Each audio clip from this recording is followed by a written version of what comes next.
everybody, 6-speed Dakota here, and today is just a quick little thing. We're going to be changing the PCV valve in my 06 Dakota. Now, this is a little bit different one because, well, most PCV valves on V-style engines are right here in the valve cover. They just sit in there and have a little tube that goes there. But this one, as you can see, is this guy way in the back here. If I shine my light on it, guy there with a couple of zap straps on it, just for sanity's sake. So this is about the oddest size you can get. It's 1 3/16. So unless you got a really big deep socket, you're just gonna have to use a massive wrench. Which of course I have the be all end all massive ass wrench. So obviously the only real part you're gonna need is a new PCV valve. This is a fairly big one. Direct from Mopar. Nice. Let's put it in. Alright, so the first step is we got to unplug this line from here. Maybe zip tying it on was not a bright idea. There we go. I'm going to actually try my smaller wrench, but I don't think this is going to work. Nope, definitely not. Okay, we're going to have to take the huge wrench. What I like to do is I like to pre-fit it on the part. I haven't taken the part out of the bag just in case I can't do it. I'll just return the damn thing. This thing was like 44 bucks, so...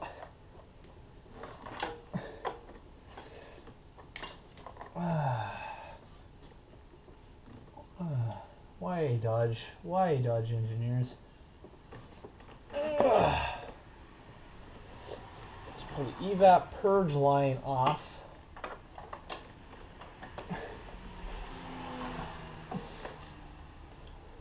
Looks like we're going to have to take the ignition coil out. Alright, so using a 10mm deep socket, we're going to take the back coil off on the driver's side bank.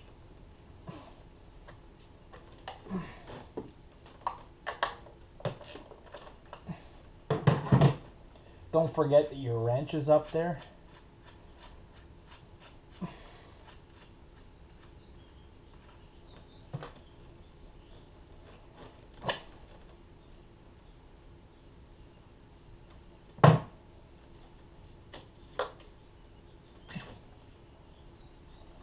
And I think I might actually pull out the EGR connector.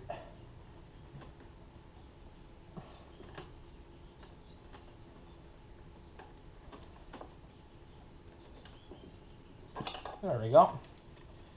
Don't forget to plug any of these back in or you're going to have a check engine light. And especially the coil, you have a pretty rough running engine. I'm just going to put that underneath the fuel rail for now. Alright, so it's actually sitting on a heater hose, which I don't really like, but what are we supposed to do? I realize that my GoPro doesn't pick up the lights so well, so... Oh, look at that. Now all we need to do is remove that injector plug. So if we go way down here, pull the little tab back and pop the injector plug out.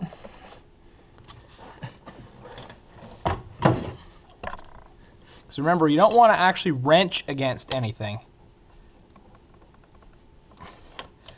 All it takes is one good crack with this massive wrench. I asked the Dodge guy if they break any of these off, and they said not usually. So that was my main bit of apprehension about this job. So I believe the size is 1 3/16 because it just doesn't fit a quarter.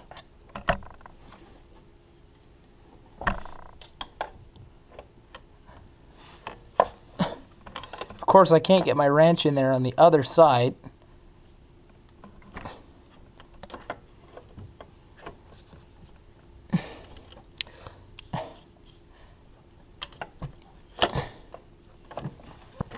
Plan B here.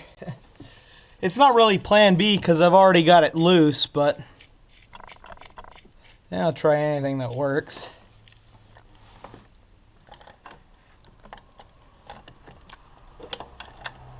Oh, look at that.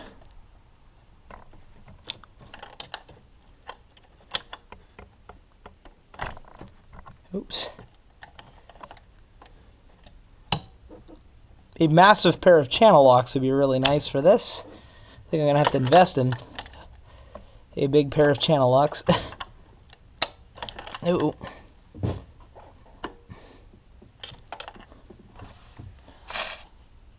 Of course, can't turn it by hand yet. You get the massive wrench in there. I don't know why they did this, but I can't imagine that the Rams would be any better, because for some reason they've sunk these motors underneath the cowl on those ones. This one's not really that far under. Oh, just felt it come loose.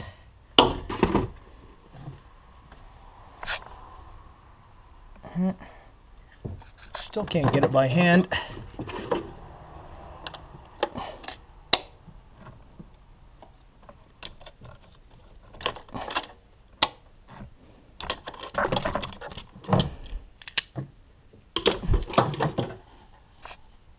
There we go. Now I can turn it by hand. There she comes.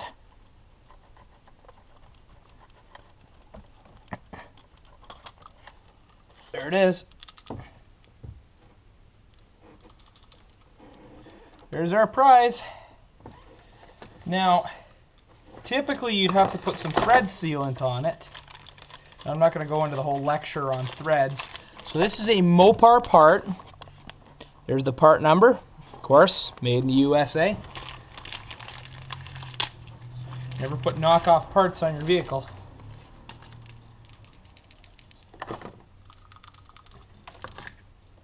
So as you can see, this actually has some thread sealant on it already, but these are actually tapered pipe threads. So they automatically seal. Just make sure that there's no crap in the hole or anything like that.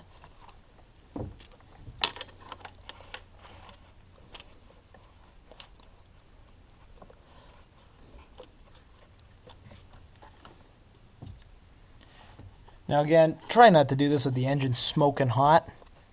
It's been sitting for a little while now, so...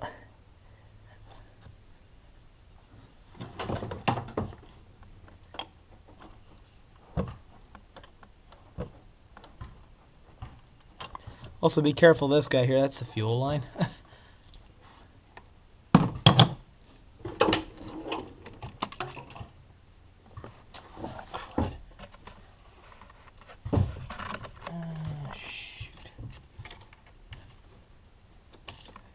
And I just dropped the elbow. So remember, you don't have to kill this thing. Oh, that's the wrong way. Just make sure it's snug in there so it's not going to leak.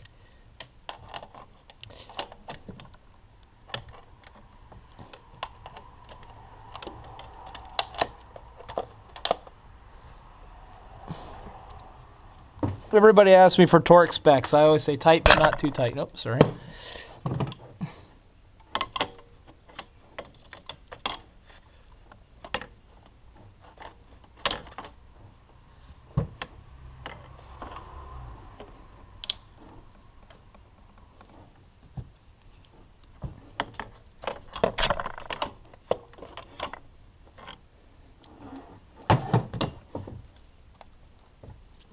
You know, what's really causing me grief right now is actually that thread seal tape. Or the thread sealant that they put on it. Because that provides a bit of a restriction. It's harder to screw the threads in. I know this is a little bit redneck, but... Again, I don't see a point in going out and buying a 1 3/16 wrench that I'm going to use for this job once. So, like Alan Jackson says, it's okay to be a redneck.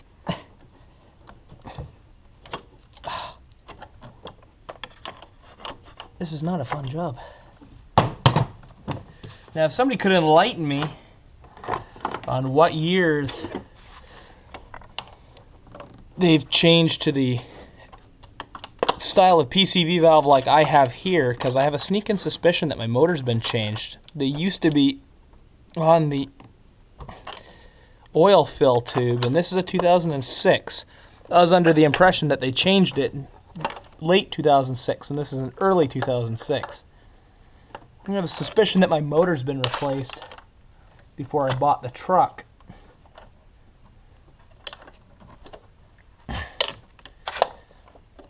Oh, this is a pain.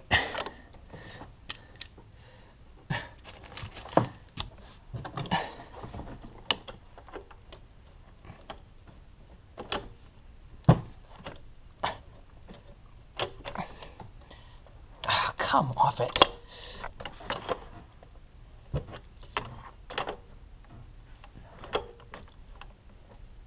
Again, try not to wedge against anything like the fuel rail, because if you damage an injector O-ring inadvertently somehow, you're not going to be a happy camper.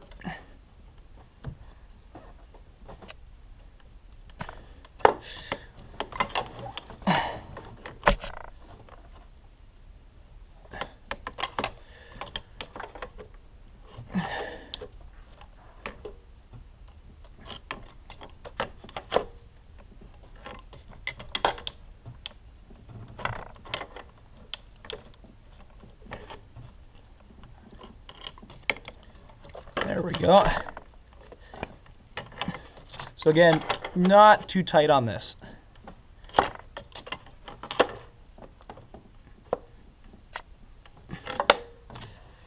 In fact, I'm rather content where it is right now, and I could do it up so much more.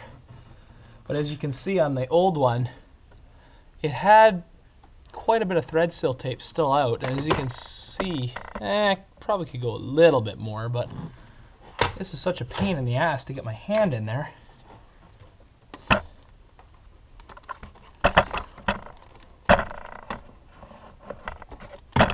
I can get my light to stay.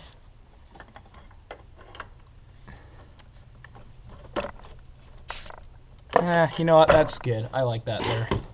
So now, okay, so that's the injector plug.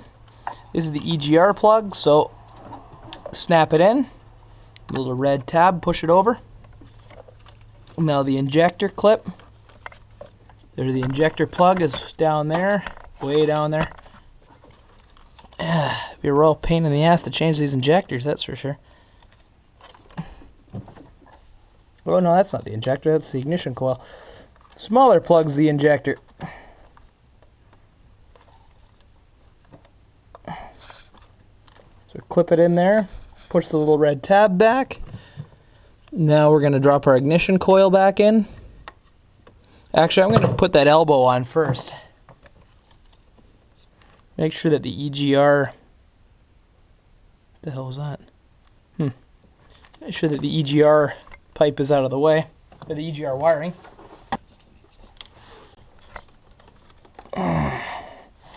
I'm a little choked. I'm going to have to get a new elbow for the back of the manifold on this thing, but oh, whatever. It's rubber. It wears out.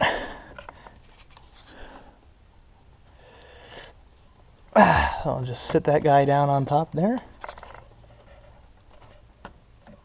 It should be nice and tight. And now,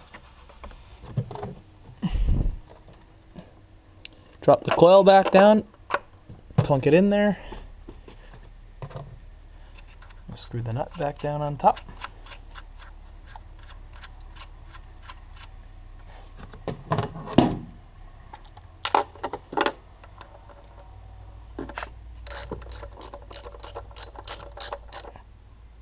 There we go. And then what we do is we plug the ignition coil back in. That's all she wrote. That was a lot more of a episode than it had to be.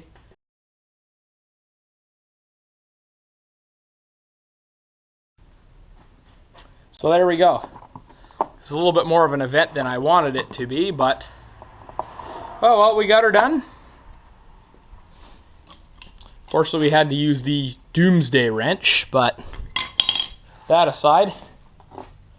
So what does this PCV valve do? So what this does is, as the engine runs, a little bit of gas, combustion gases and raw fuel and whatnot actually leak past the piston rings. On every engine, this happens on every engine, more so on one that's worn out. And when you have blow-by, which is essentially what that is, but when you have excessive blow-by, which means that you got a lot of sludge usually built up in that tube back there, that's usually the sign of a worn out engine. And typically when you pull the oil cap off and the engine's running, sometimes you'll see little puffs or wisps of what looks like smoke. It's actually combustion gases leaking out of there. That means that your motor's if you got little whiffs of smoke coming out of there, that's usually a sign that your motor is completely done. But that aside, what this valve does is, under a high vacuum situation such as idle or deceleration under low load, this little plunger in here, the vacuum actually draws it and it actually seals the edge, the little plunger, to the valve, and allows a minimal amount of gases to get through. Because if this guy was stuck open all the time, it would basically mimic a vacuum leak, because a lot of air is actually traveling through there at one time. So if you got a rough running engine and you take the intake pipe off and you open this throttle all the way and you see that you got nothing but oil inside there, there's a pretty good chance that this guy is bad. I mean, it's pretty inexpensive, relatively speaking. This guy was a little bit more because obviously it's a little more skookum, but anyhow. So under part throttle operation, under a medium vacuum, this plunger relaxes a bit and allows more gases to actually work their way through. So if this guy gets stuck closed, what happens is the pressure will build up in the crankcase, and it'll actually come out this breather tube here. And when I say come out the breather tube, it'll go all the way up and in through the intake pipe. So if you take this intake pipe off and you got a lot of oil in your intake tube, that's a good chance that your PCV valve is stuck closed.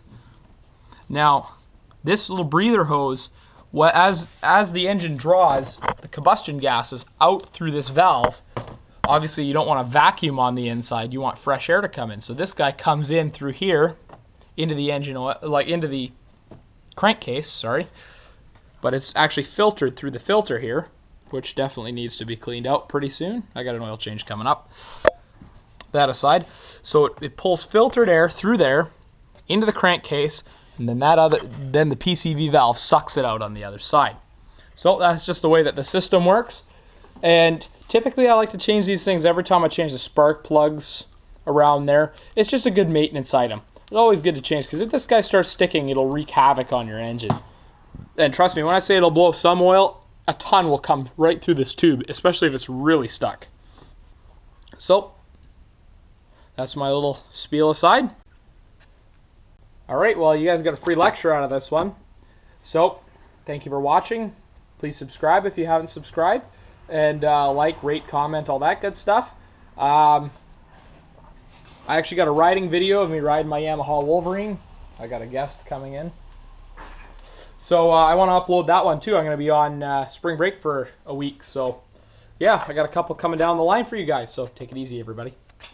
If somebody can tell me when they changed over from the oil fill mount PCV to the back mount, would be really, really nice. I'd really like to know that. All right, take it easy, everyone.